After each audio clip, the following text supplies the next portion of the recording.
Hello friend, કેમ છો? તમે બધા મજામાં જશો? તો આજનો બ્લોગ આપણે હવે ચાલુ કરીએ છીએ, કારણ કે અત્યારે પડી ગઈ છે સાંજે પડી ગઈ છે, સાંજના 7 વાગી ગયા છે.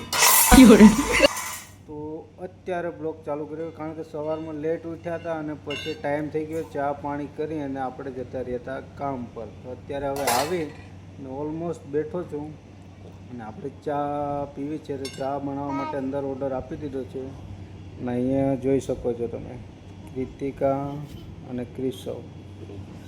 તો ચલો, ચા બનાવવાનો ઓર્ડર આપ્યો છે તો ચા બની કે નહીં જોઈએ, કારણ કે આપણે સાંજે ચા પીવાની આદત પડી હવે ધીમે ધીમે. ચા અહીંયા બની રહી છે ફાઇનલી. તો આપણે દૂધ તો નહોતું એટલે કાળી કાળી બને છે. અહીંયા બનાવે છે ક્રિશવની મમ્મી ચા. તો ચલો આપણે ચા બા પી લઈએ, પછી નેક્સ્ટ વિચારીએ શું કરીએ. આપણી ચા બની ગઈ છે અને અત્યારે વાટકીની અંદર પાડી પણ દીધી તે. તો ચલો આપણે પી લઈએ. ફાઇનલી આપણા હાથમાં પણ બી વાટકી આવી ગઈ છે.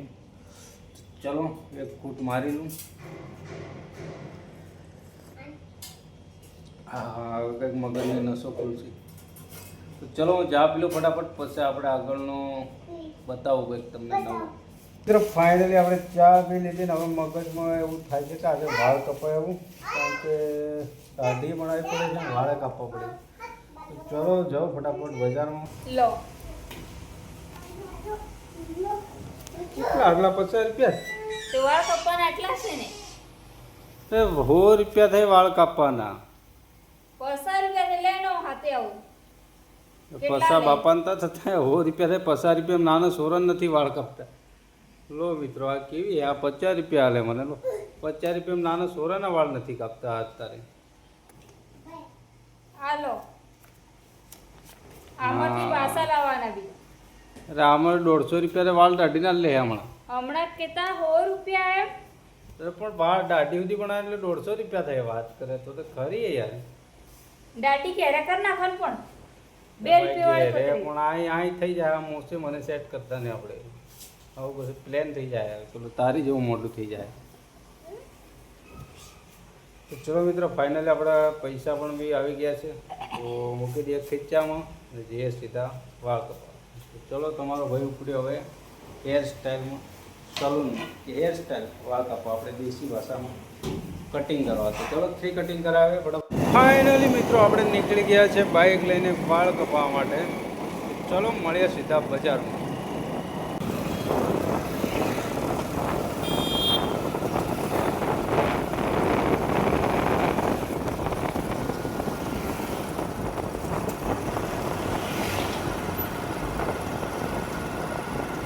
कर रहे यार, तुम आदत बिगाड़ दिया सही में यार, कसम से यार मजा नहीं आया. रोटी में प्रॉब्लम आती तुम.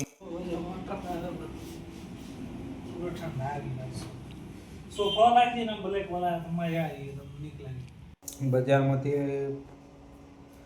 લાવવાનું હતું આપણે સાબુ કપડાં ધોવાના છે. કપડાં ધોવાનું સાબુ લઈ લીધા છે અને પાવડર કપડાં ધોવાનું, પ્લસ અત્યારે સબ્જી પનીરને બનાવે છે. તો પનીરનો ફોન આવ્યો હતો તો પનીર પણ બી આપણે લઈ લીધું છે.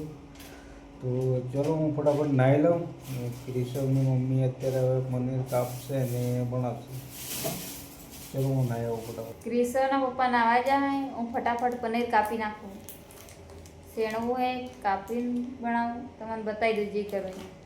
આ રહ્યું પનીર, પનીરનો મસાલો. કૃતિકા કે હું કાપું. ડુંગળી અત્યારે વઘાર થઈ ગયો છે. અહીંયા પનીરની સોસ થઈ ગઈ છે. આ તમે જોઈ શકો છો, કારણ કે આપણે આમાં પાલક નથી એટલે સીધી સોસ કરી નાખીશું. અને અહીંયા આગળ ડુંગળી પાકી થઈ ગઈ છે.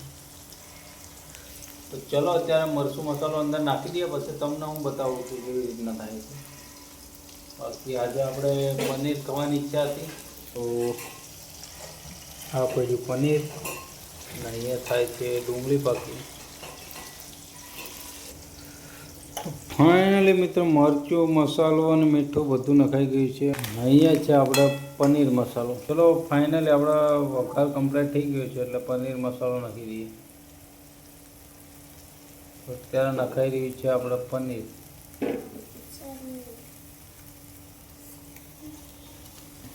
ફાઇનલી આપણે પનીરનું શાક બની ગયું છે. અહીંયા તમે જોઈ શકો છો ને અહીંયા છાશ પાડી રહ્યા છે.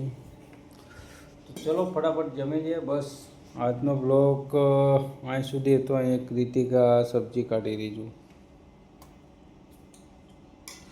ને આ બાજુ ક્રિસાઓ બેઠો ઉપર. તો ચલો અમે જમવાનું બધું તૈયાર થઈ ગયું છે. અહીંયા આ બાજુ પિયુષ જમવા બેસી ગયો છે ને આ બાજુ કૃતિકાએ રોટલા લઈ લીધા. તો ચલો અમે જમી લઈએ ફટાફટ. આજનો બ્લોગ બસ અહીંયા એન્ડ કરી દઈએ કારણ કે